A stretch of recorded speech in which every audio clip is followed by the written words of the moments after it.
Hello everyone, it's Miss Thomas, and this is an introduction to the irrational number e. So I want to make sure you guys understand where e comes from and how it kind of fits into the bigger picture of this unit. So I mentioned today in class that there are different interest formulas. This is sort of the standard interest formula. It looks similar to the one we got in class, but it's got some extra features.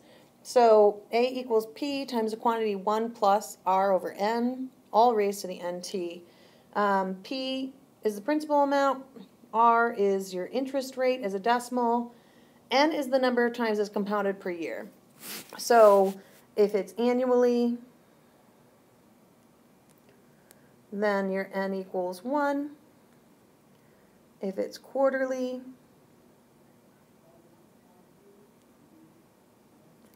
then your N equals 4. Monthly, then your N equals 12. And those are typically when interest is compounded, and it's usually on your investments. Otherwise, it's compounded continuously, which is where we're sort of going next. So what happens if it's compounded continuously? We're going to take that interest formula and sort of simplify it. So assuming that the time period is 1 and the interest rate is 1, this is what the formula would look like. And we're going to find out what happens as our number of times compounding increases. So we want to look at it for a variety of values, and we're going to plug in all these x values here. So just plugging in the 0.01 here and here. That will evaluate to 1.271. Plugging in the 0.5,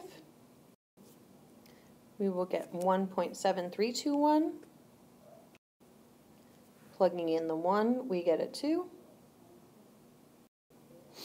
Plugging in the 10, we get a 2.5937. So plugging in the remainder of our values, when x is 50, our y is 2.69. When x is 100, our y is 2.7. And when x is 1,000, our y is 2.71. So this is reaching a limit over here, or an asymptote. And so that asymptote, this value that it's approaching over here, as my x's keep getting bigger and bigger and bigger, is e.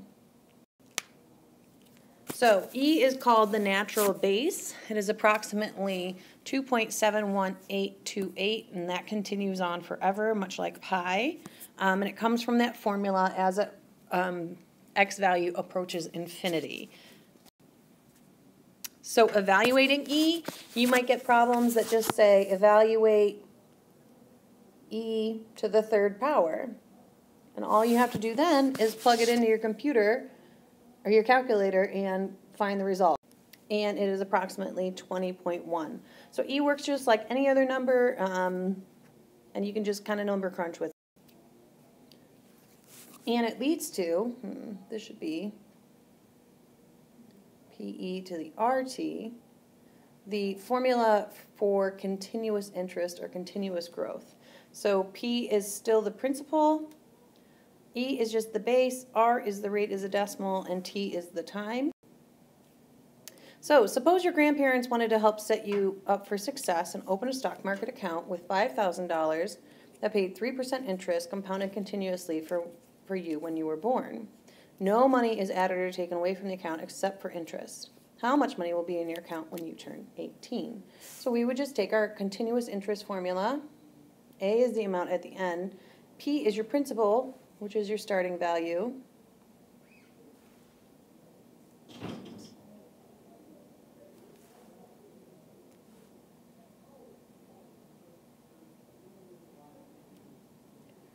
E is just the base. The rate is 3%. So with this, you actually can leave it as the rate. You don't need to add it at all. And then T is going to be the time, and since it was when you were born to when you were 18, it's going to be 18 years.